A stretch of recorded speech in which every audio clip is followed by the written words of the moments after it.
Every it is called a phase. Each and every ఫేజ్లో మీరు కొన్ని యాక్టివిటీస్ పర్ఫామ్ చేస్తూ ఉంటారు. ఆ యాక్టివిటీస్ని బేస్ చేసుకుని ఇంటర్వ్యూ క్వశ్చన్స్ అడుగుతారు.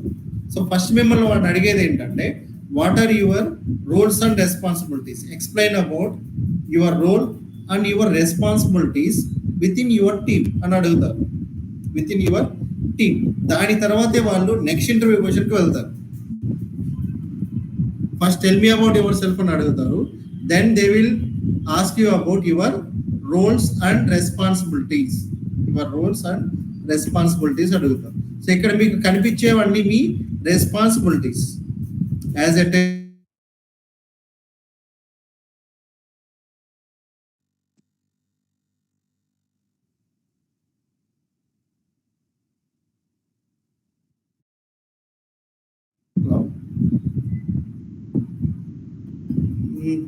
వన్ మినిట్, నేను షేర్ చేస్తాను.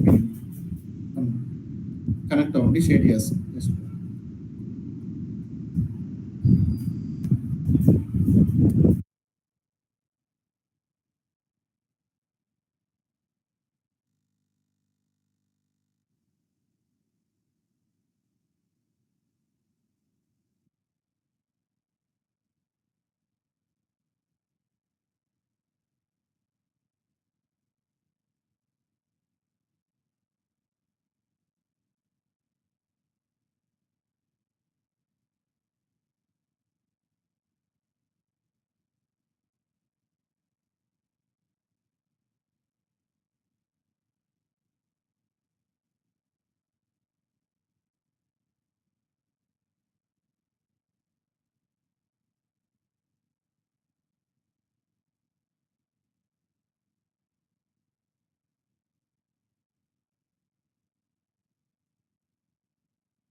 సారీ అండి, యమున గారు జాయిన్ అవుతున్నారు, తనకు లింక్ షేర్ అవ్వలేదంట, అందుకనే ఈ ప్రాసెస్ చేశాను. జస్ట్ ఇది చూడండి. So while understanding the requirements, so software development యాక్టివిటీస్లో కూడా ఫస్ట్ మీరు పర్ఫామ్ చేసే యాక్టివిటీ ఏంటి సాఫ్ట్వేర్ డెవలప్మెంట్ లైఫ్ సైకిల్లో? Understanding the requirements. సో మీరు రిక్వైర్మెంట్స్ని అండర్స్టాండ్ చేసుకునేటప్పుడు రిక్వైర్మెంట్స్ అండర్స్టాండింగ్ ఫేజ్లో డిఫరెంట్ కైండ్స్ ఆఫ్ యాక్టివిటీస్ మీరు పర్ఫామ్ చేస్తారు. సో ఆ యాక్టివిటీసే ఇవన్నీ. Understanding the requirements, it is an activity. Next, interacting with the client. So మీరు క్లయింట్తో ఎందుకు ఇంటరాక్ట్ అవుతారు అంటే to know about the requirements. మీకు ఏమైనా క్వరీస్ ఉంటాయి. ఎక్కడ ఇన్వాల్వ్ అవుతారు అంటే ఇన్ డైలీ క్లయింట్ మీటింగ్స్లో మీరు క్లయింట్తో ఇన్వాల్వ్ అవుతారు. సో మిమ్మల్ని మీరు ఇది చెప్పడంతోనే ఇంటరాక్టింగ్ విత్ ద క్లయింట్ అని అన్నారు అంటే దెన్ ఇమీడియట్లీ వాళ్ళు అడుగుతారు how you are going to interact with the client. So క్లయింట్తో ఎలా ఇంటరాక్ట్ అవుతారు? యూజువల్లీ డైలీ క్లయింట్ మీటింగ్స్తో ఇన్వాల్వ్ అవుతాం. లేకపోతే ఎనీ షెడ్యూల్డ్ మీటింగ్ ఉంటాయి, ఎమర్జెన్సీ మీటింగ్ ఉంటే ఆ మీటింగ్తో క్లయింట్తో మనం ఇన్వాల్వ్ అవుతాం. At the same time development మనం చేసేటప్పుడు కూడా క్లయింట్ మనతో డైరెక్ట్గా కూడా ఇన్వాల్వ్ అవ్వచ్చు. ఏదైనా చేంజెస్ ఉన్నప్పుడు మనకు ఎక్స్ప్లెయిన్ చేయాలి అంటే. Then attending the team meetings. So requirements understand చేసుకునేటప్పుడు రిక్వైర్మెంట్స్ని ఫ్రేమ్ చేసేటప్పుడు different kinds of team meetings జరుగుతాయి. ఆ టీమ్ మీటింగ్స్ ఏంటంటే డైలీ స్క్రమ్ కాల్స్ జరుగుతూ ఉంటాయి, స్ప్రింట్ ప్లానింగ్ మీటింగ్ జరుగుతుంది, ఈ స్ప్రింట్ ప్లానింగ్ మీటింగ్ లోనే మీకు ఏ యూజర్ స్టోరీస్ వచ్చాయి, నెక్స్ట్ 2 to 3 weeks మీరు ఏ యూజర్ స్టోరీని ఎగ్జిక్యూట్ చేయాలని you have to know. So మీకు ఏ యూజర్ స్టోరీస్ స్ప్రింట్ కి సెలెక్ట్ చేసుకుంటున్నారు అంటే మీరు అటెండ్ అవ్వాల్సింది ఏంటంటే sprint planning meeting, then sprint review meeting. Sprint అనేది కంప్లీట్ అయిపోయిన తర్వాత మీరు ఏం చేయాలి, ఆ రిక్వైర్మెంట్స్ ని బేస్ చేసుకుని స్ప్రింట్ అనేది కంప్లీట్ అయిందా లేదా, you have to attend this kind of meetings. Next ఇంకో మీటింగ్ ఏంటంటే స్ప్రింట్ రెట్రోస్పెక్టివ్ మీటింగ్ అంటారు. సో రెట్రోస్పెక్టివ్ మీటింగ్ ఏంటంటే ప్రీవియస్ స్ప్రింట్ లో మనం ఏం చేసాం, ఎక్కడ మనం సక్సెస్ అయ్యాం, ఎక్కడైనా మన దగ్గర లూప్ హోల్స్ ఉన్నాయా, how to recover those loop holes. మనం మన టీంలో ఎక్కడైనా కేటీ సెషన్ ప్రొవైడ్ చేయాలా, ఎవరికైనా ఏమైనా కేటీ ఇవ్వాలా అడిషనల్ గా, ఏదైనా సమ్ అదర్ టూల్స్ మనకి ఏమైనా కావాలా. So all this kind of activities అనేవి రెట్రోస్పెక్టివ్ మీటింగ్ లో పర్ఫామ్ అవుతాయి, sprint retrospective meeting. Then requirements gathering phase లోనే రిక్వైర్మెంట్స్ ఫైనలైజ్ అయ్యే ముందు కొన్ని మీటింగ్స్ జరుగుతాయి. వాటిని ఏమంటారంటే రివ్యూ మీటింగ్స్ అంటారు. రివ్యూ మీటింగ్స్ అంటే మీకు రిక్వైర్మెంట్ డాక్యుమెంట్ వచ్చిన తర్వాత as a test engineer first of all you have to understand the requirement document. Requirement document ని ప్రతి ఒక్కరూ అండర్స్టాండ్ చేసుకున్న తర్వాత ప్రతి ఒక్కరికి ఒక్కొక్క క్వరీ ఉంటుంది, ఎక్కడో ఒకటి అర్థం కాకుండా ఉంటుంది. సో టీమ్ మెంబర్స్ అందరినీ కలిపి రిక్వైర్మెంట్ డాక్యుమెంట్ ఎవరైతే డిజైన్ చేశారో, సపోజ్ బిజినెస్ అనలిస్ట్ ఆ రిక్వైర్మెంట్ డాక్యుమెంట్ రాశారో అనుకోండి, మనం చేసిన రివ్యూస్ మొత్తాన్ని రివ్యూలో మనం అంటే ఏం చేస్తాం, ఆ రిక్వైర్మెంట్ డాక్యుమెంట్ మనం చదువుతూ ఉంటాం. చదివిన తర్వాత ఏం చేస్తాం, మన క్వరీస్ మొత్తాన్ని నోట్ చేసి పెట్టుకుంటాం. ఆ నోట్ చేసి పెట్టుకున్న క్వరీస్ అన్నిటిని డెవలపర్స్, టెస్ట్ ఇంజనీర్స్ అందరూ క్లయింట్ కి సెండ్ చేస్తారు, బిఏకి సెండ్ చేస్తారు. బిజినెస్ అనలిస్ట్ ఏం చేస్తాడు, he has to give one solution to each and every query. ఆ టైంలో ఏం జరుగుతాయంటే రివ్యూస్ జరుగుతాయి. సో ఈ రివ్యూస్ అన్ని డిఫరెంట్ డాక్యుమెంట్స్ మీద జరుగుతాయి. సో రిక్వైర్మెంట్స్ లో different kinds of requirement documents మన దగ్గరకు వస్తాయి, like BRS documents, SRS documents, FRS documents, RCN documents, ఇటువంటి డిఫరెంట్ కైండ్స్ ఆఫ్ డాక్యుమెంట్స్ వస్తాయి. నెక్స్ట్ ఇక్కడ మనకు రిక్వైర్మెంట్ అంటే ఓన్లీ మనం డాక్యుమెంటేషన్ చేసేదే కాదు, అజైల్ మెథడాలజీ ఫాలో అవుతుంటే మనకు రిక్వైర్మెంట్స్ ఈ ఫార్మాట్ లో ఉంటాయి, ఎపిక్, యూజర్ స్టోరీస్ ఈ ఫార్మాట్ లో ఉంటాయి. సో ఇవన్నీ మీరు ఎక్కడ వస్తాయి, ఇవన్నీ మీకు ఎక్కడ యూజర్ స్టోరీస్, ఎపిక్స్ అని ఎక్కడ ఐడెంటిఫై చేస్తారంటే జీరా టూల్ ఇట్స్. సో ఇంటర్వ్యూలో మీరు ఈ 3 points చెప్పిన తర్వాత they may ask this kind of queries, may ask, may not ask, but వాళ్ళు అడిగారు అంటే వీటిలోనే అడుగుతారు queries. Hello,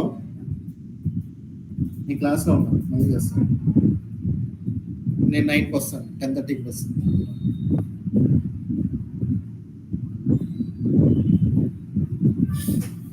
okay, so this is about requirements and analysis phase. So requirements analysis phase లో మిమ్మల్ని ఎవరైనా ఒక ఇంటర్వ్యూర్ క్వరీస్ అడిగారంటే ఈ 3 points అయినా అడుగుతారు, మీకు రైట్ సైడ్ కంప్లీట్ గా ఉన్న ఈ మీటింగ్స్ గురించి అయినా అడుగుతారు, different kinds of requirements documents అయినా అడుగుతారు, FRS, BRS, SRS documents differences అడుగుతారు, ఎపిక్ కి, యూజర్ స్టోరీకి డిఫరెన్స్ అని అడుగుతారు, how you will get requirement documents అని అయినా అడుగుతారు. త్రూ మెయిల్ అయినా గెట్ చేస్తారు, లేకపోతే జీరా టూల్ యూజ్ చేస్తుంటే జీరాలో అయినా యూజ్ చేస్తారు, లేకపోతే డైరెక్ట్ గా మీకు స్కైప్ కానీ టీమ్స్ కానీ మెసెంజర్ ఉంటాయి, వాటిలో అయినా మీకు వాటిని పాస్ చేస్తారు. సో ఫస్ట్ మీరు ఎక్స్ప్లెయిన్ చేయాల్సిన రెస్పాన్సిబిలిటీస్ ఇవి, first 3 responsibilities. So next responsibilities next phase లో ఉంటాయి. సో ఫస్ట్ రిక్వైర్మెంట్స్ అన్ని ఫైనలైజ్ అయిపోయిన తర్వాత నెక్స్ట్ ఫేజ్ ఏంటి, మన ఫేజ్ ఏంటి, test planning phase. So test planning అనేది usually senior test engineers or testing team lead along with project manager perform చేస్తారు. సో టెస్ట్ ప్లానింగ్ లో 2 kinds ఆఫ్ డాక్యుమెంట్స్ ఉంటాయి. You may find out 2 kinds of documents, test strategy and test plan document. So test strategy document వేరు, test plan document వేరు. Test strategy అంటే ఏంటంటే it is entire application related test strategy document. దీనిలో ఏముంటుందంటే complete గా ఒక application ఎలా test చేయాలి, హ్యూమన్ రిసోర్సెస్ ఎంత కావాలి, అమౌంట్, దీని మీద ఎంత అమౌంట్ మనం స్పెండ్ చేయాలి టెస్టింగ్ కి, ఎంత అమౌంట్ ఆఫ్ టైం మనం స్పెండ్ చేస్తున్నాం, ఇవన్నీ ఎక్కడ ఉంటాయంటే స్ట్రాటజీ డాక్యుమెంట్ లో ఉంటాయి. ఏ మాడ్యూల్ ఎప్పుడు టెస్ట్ చేయాలనేది ఇక్కడ క్లియర్ గా ఉంటుంది, ఈ టెస్ట్ స్ట్రాటజీ డాక్యుమెంట్ లో ఉంటుంది. ఇక్కడ ఫైనాన్షియల్ కూడా ఇన్వాల్వ్ అయి ఉంటాయి కాబట్టి యూజువల్లీ ఈ టెస్ట్ స్ట్రాటజీ డాక్యుమెంట్ అనేది జూనియర్ టెస్ట్ ఇంజనీర్ కి రాదు, నార్మల్ గా టెస్టింగ్ టీమ్ లో ఉండే అందరికీ రాదు, టెస్టింగ్ టీమ్ లీడ్ మాత్రం అవైలబిలిటీలో ఉంటుంది. సో టెస్ట్ స్ట్రాటజీ డాక్యుమెంట్ అనేది మీరు ఎప్పుడు ఎక్స్ప్లెయిన్ చేయొచ్చు అంటే whenever you are in the role of senior test engineer or testing team lead. So testing team lead గా ఉంటే you can explain. So involved in preparing the test strategy document or understanding the test strategy document అని you can explain. But junior test engineer గా మీరు ఎక్కడైనా join అయితే no need to explain about this test strategy. You can explain about understanding the test plan or involving in preparation of test plan. Test plan document అంటే ఏంటంటే current sprint ఉంది, 4 weeks sprint ఉంది. ఈ 4 weeks sprint లో మనకు వచ్చిన user stories, ఈ user stories ని మనం ఎన్ని అవర్స్ లో టెస్ట్ చేస్తాం. సో అవర్స్ బ్రేక్ డౌన్ వేసుకొని ఎన్ని అవర్స్ లో మనం టెస్ట్ చేయబోతున్నాం, ఏ రోజు దేన్ని టెస్ట్ చేయబోతున్నాం అనేది క్లియర్ గా మనం ఒక టెస్ట్ ప్లాన్ అనేది ఇస్తాం. ఎవరు దేన్ని టెస్ట్ చేయబోతున్నారు అనేది ఒక డాక్యుమెంట్ ప్రిపేర్ చేస్తాం. That is nothing but test plan document. So ఇక్కడ మనం ఎలా ఎక్స్ప్లెయిన్ చేస్తాం, I use to prepare test plan document. ఎందుకు, if you are the testing team lead otherwise involved with in the preparation of test plan document. అది కూడా లేదనుకోండి, next activity అని మీరు కన్ఫర్మ్ గా మీకు టెస్ట్ ప్లాన్ డాక్యుమెంట్ వస్తుంది, మీరేమి ఎక్స్ప్లెయిన్ చేస్తారు, అండర్స్టాండింగ్ ద టెస్ట్ ప్లాన్ అని ఎక్స్ప్లెయిన్ చేస్తారు. అండర్స్టాండింగ్ ద టెస్ట్ ప్లాన్ అని you can explain. Okay, based on your role. మీరు సీనియర్ అయితే ఇన్వాల్వ్ అయ్యాని అంటారు, మీరు టెస్టింగ్ టీమ్ లీడ్ అయితే ప్రిపేర్డ్ అని అంటారు, మీరు జూనియర్ టెస్ట్ ఇంజనీర్ అయితే ఒక మెంబర్ అయితే అండర్స్టాండింగ్ ద టెస్ట్ ప్లాన్ అంటారు. So first 3 activities, next 2 activities, దాని తర్వాత ఈ యాక్టివిటీస్. సో యువర్ యాక్టివిటీస్ ఏంటి, you have to prepare test scenarios, test cases and test data. మీరు టెస్ట్ సినారియోస్ ప్రిపేర్ చేయాల్సి ఉంటుంది, టెస్ట్ కేసెస్ ప్రిపేర్ చేయాల్సి ఉంటుంది, టెస్ట్ డేటా ప్రిపేర్ చేయాల్సి ఉంటుంది. ఇది మీ ఇన్వాల్వ్మెంట్. సో ఈ టైంలో కూడా మీరు ఇంకా ఏం చేస్తారు అంటే, మీరు సీనియర్ టెస్ట్ ఇంజనీర్ అయితే సమ్ అదర్ పర్సన్ ప్రిపేర్ చేసిన టెస్ట్ సినారియోస్, టెస్ట్ కేసెస్ ని you are going to review. అది కూడా మీరు ఇక్కడ మీరు చేసిన యాక్టివిటీస్ గా యూ కెన్ ఎక్స్ప్లెయిన్. సో ఇక్కడ మిమ్మల్ని ఇంటర్వ్యూస్ అడిగేది ఏంటంటే, సపోజ్ మీరు టెస్ట్ ప్లాన్ డాక్యుమెంట్ అని అడిగారు అనుకోండి, చెప్పారు అనుకోండి, టెస్ట్ ప్లాన్ డాక్యుమెంట్ లో ఇండెక్స్ ఏముంటాయని అడుగుతారు. Next test scenarios, test case template లో ఏముంటాయి, టెంప్లెట్ ఎక్స్ప్లెయిన్ చేయండి అని అడుగుతారు. నెక్స్ట్ ఆర్టీఎం అనే ఒక డాక్యుమెంట్ ఉంటుంది, రిక్వైర్మెంట్ రెస్పాన్సిబిలిటీ మ్యాట్రిక్స్, అదేంటి అని అడుగుతారు. Then test scenarios, test cases, test data. So test డేటాలో కూడా ఇంటర్వ్యూ క్వశ్చన్స్ అడుగుతారు, how to prepare test data అంటారు, టెస్ట్ డేటా ప్రిపరేషన్ టెక్నిక్స్ చెప్పండి అంటారు, like BBA, ECP, state transition, decision tables, ఇవన్నీ టెస్ట్ డేటా ప్రిపరేషన్ ఉంటాయి. ఆ ప్రిపరేషన్ టెక్నిక్స్ మిమ్మల్ని ఎక్స్ప్లెయిన్ చేయండి అని అడుగుతారు. Then you have to explain about environment. So usual గా అందరూ చేసే మిస్టేక్ ఏంటంటే, డెఫినెట్ గా ఏదైనా ఒక కంపెనీ తీసుకుంటే ఆ కంపెనీలో కొన్ని రూల్స్ ని ఫాలో అవుతుంటే definitely they will prefer 2 kind of test environments. ఒకటి నార్మల్ క్యూఏ ఎన్విరాన్మెంట్, ఇంకొకటి ప్రీస్టేజ్ ఎన్విరాన్మెంట్. క్యూఏ ఎన్విరాన్మెంట్ అంటే ఏంటి, మన లోకల్ టెస్టింగ్ ఎన్విరాన్మెంట్. మనం మన లోకల్ టెస్టింగ్ ఎన్విరాన్మెంట్ కి కనెక్ట్ అయ్యి మనం దాన్ని టెస్ట్ చేస్తాం, అంటే మన కంపెనీలోనే అప్లికేషన్ ఓపెన్ చేసి మనం టెస్ట్ చేస్తాం. ప్రీస్టేజ్ అంటే ఏంటంటే, సర్వర్ అనేది మన క్యూఏ ఎన్విరాన్మెంట్ మన కంపెనీలో ఉండదు, అది ఎక్కడో వర్చువల్ గా ఉంటుంది, అది క్లయింట్ రిలేటెడ్ సర్వర్. ఆ సర్వర్ లో ఫైల్స్ మొత్తం ప్లేస్ చేసి అగైన్ ఆ సర్వర్ కనెక్ట్ అయ్యి మనం దాన్ని టెస్ట్ చేస్తాం. That is about prestage environment. Okay, ఏ ఎన్విరాన్మెంట్ లో మనం టెస్ట్ చేస్తామో చెప్పాలి. బిఫోర్ క్యూఏ ఎన్విరాన్మెంట్ లో టెస్ట్ చేస్తాము, క్యూఏ ఎన్విరాన్మెంట్ లో అంతా ఓకే అనుకుంటే సేమ్ బిల్ ని ప్రీస్టేజ్ మూవ్ చేస్తారు, ప్రీస్టేజ్ లో మనం టెస్ట్ చేస్తాం. దెన్ యువర్ ఎగ్జిక్యూషన్ యాక్టివిటీస్ చెప్పాలి, ఎక్కడ టెస్ట్ చేస్తామో చెప్తారు. Then you are going to explain about how you are going to perform testing activities. So first basic గా ఏం చేస్తారు, బేసిక్ స్మోక్ టెస్టింగ్ చేస్తారు.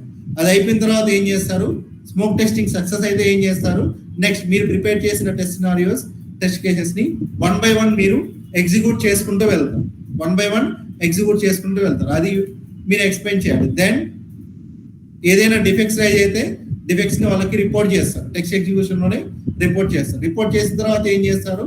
Again you have to perform retesting and regression testing whenever is there any bug fix.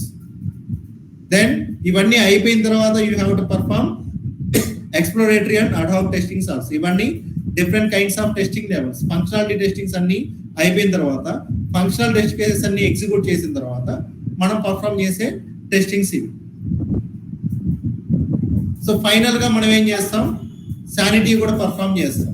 ఇది నేను ఎప్పుడు perform చేస్తానంటే ప్రీస్టేజ్ environment లో perform చేస్తాను sanity testing.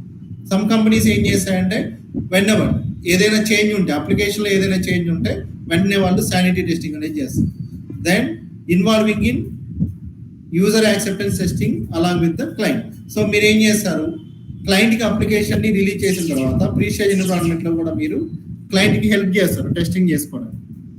You have to present they.